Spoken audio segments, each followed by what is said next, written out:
Godwin John ministries வழங்கும் தினம் ஒரு சத்திய வார்த்தை. இந்த ஆடியோ நிகழ்ச்சிக்கு உங்களை அன்புடன் வரவேற்கிறோம்.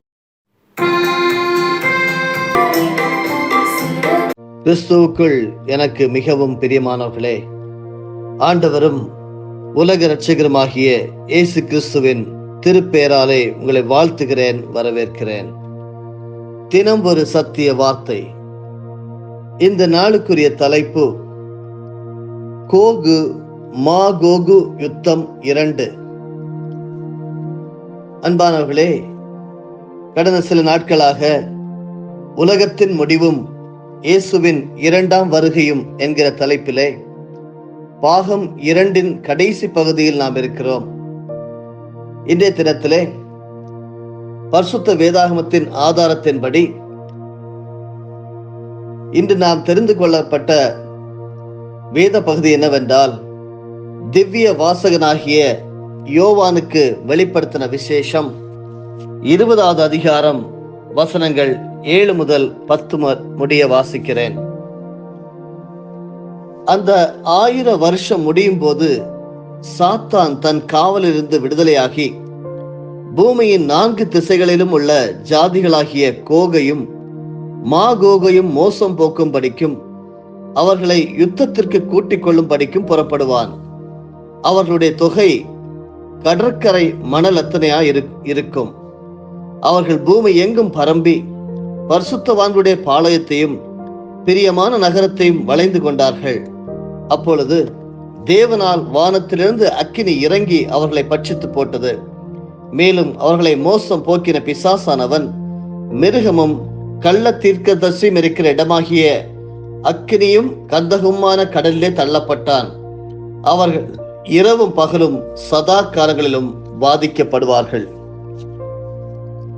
கோகு மாகோகு யுத்தம் 2. இந்த உலகில் இயேசு கிறிஸ்துவின் 1000 வருட அரசாட்சிக்கு பின் ஒரு யுத்தம் நடைபெறும்.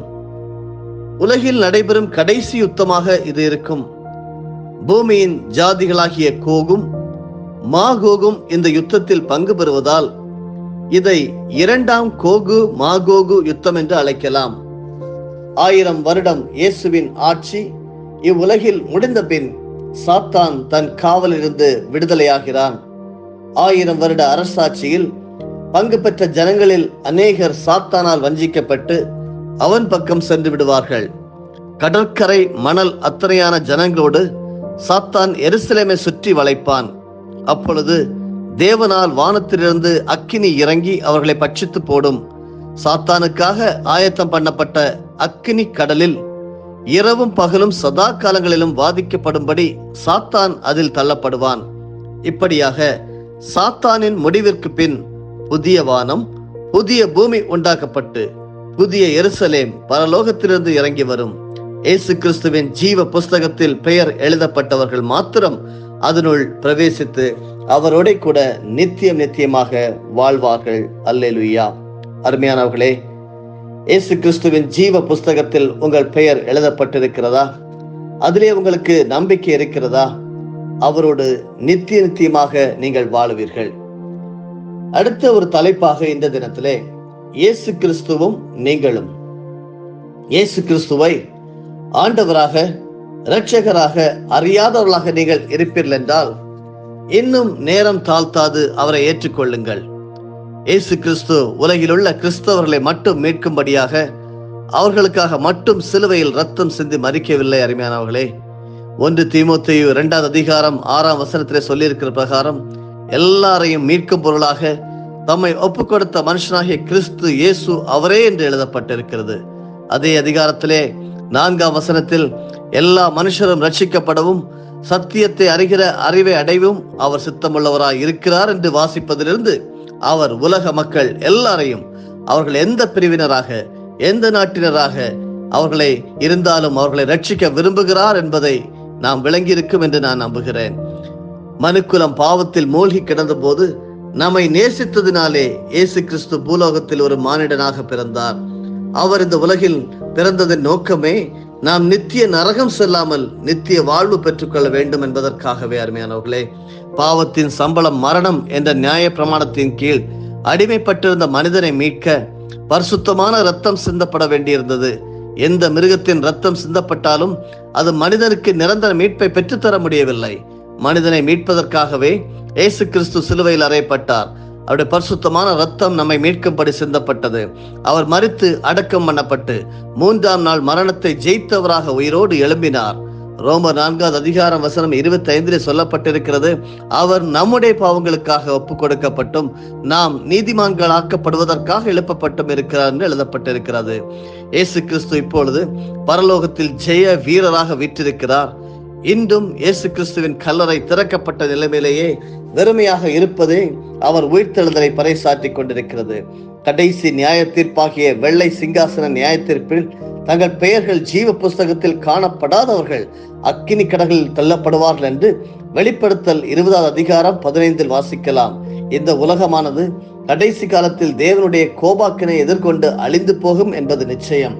ஆனால் புதிய வானமும் புதிய பூமியும் கொண்டு ஒரு உலகம் உருவாக போகிறது என்று சொல்லி வெளிப்படுத்தல் 21 அதிகாரம் வசனம் 1 நமக்கு கற்றுத் தருகிறது. அங்கு இயேசு கிறிஸ்துவை ஆண்டவராகவும் இரட்சகராகவும் ஏற்றுக்கொண்டவர்கள் என்றென்றும் அவரோட மகிழ்ச்சியாக வாழ்வார்கள். இது நித்திய வாழ்வு எனப்படும். ஆனால் அவரை ஏற்றுக்கொள்ளாதவர்கள் அக்கினி கடலில் தள்ளப்படுவார்கள். அந்த அக்கினி கடலை நரகம் என்று இயேசு கூறுகிறார். மத்தேயு 10 அதிகாரம் வசனம் 28 நாம் வாசித்து பார்த்தால், ஆத்துமாவை கொல்ல வல்லவர்களாக இராமல் சரீரத்தை மாத்திரம் கொல்லுகிறவர்களுக்கு நீங்கள் பயப்பட வேண்டாம், ஆத்மாவையும் சரீரத்தை நரகத்திலே அழிக்க வல்லவருக்கே பயப்படுங்கள் என்று சொல்லி எழுதப்பட்டிருக்கிறது. அருமையானவர்களே, பரலோகம் என்கிற வார்த்தையை நீங்கள் வேத புத்தகத்திலே படித்திருக்கலாம். பரலோகம் என்கிற வார்த்தையை நீங்கள் நம்பிக்கொண்டிருக்கலாம். பரலோகம் என்றால் என்ன என்று சற்று படிப்போம்.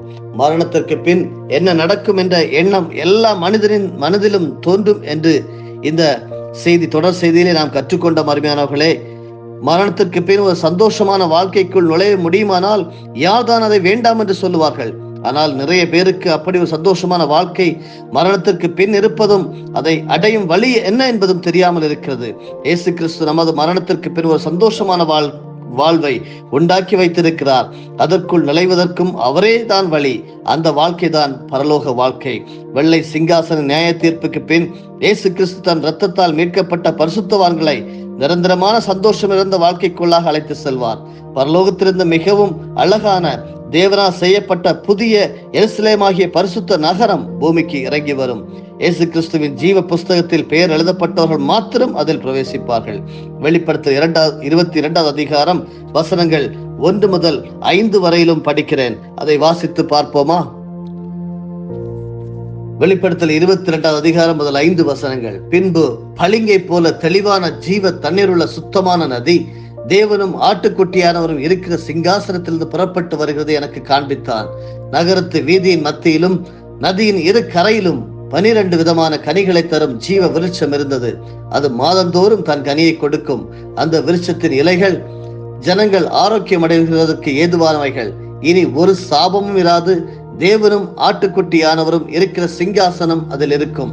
அவருடைய ஊழியக்காரர் அவரை சேவித்து அவருடைய சமூகத்தை தரிசிப்பார்கள். அவருடைய நாமம் அவர்களுடைய நெற்றிகளில் இருக்கும்.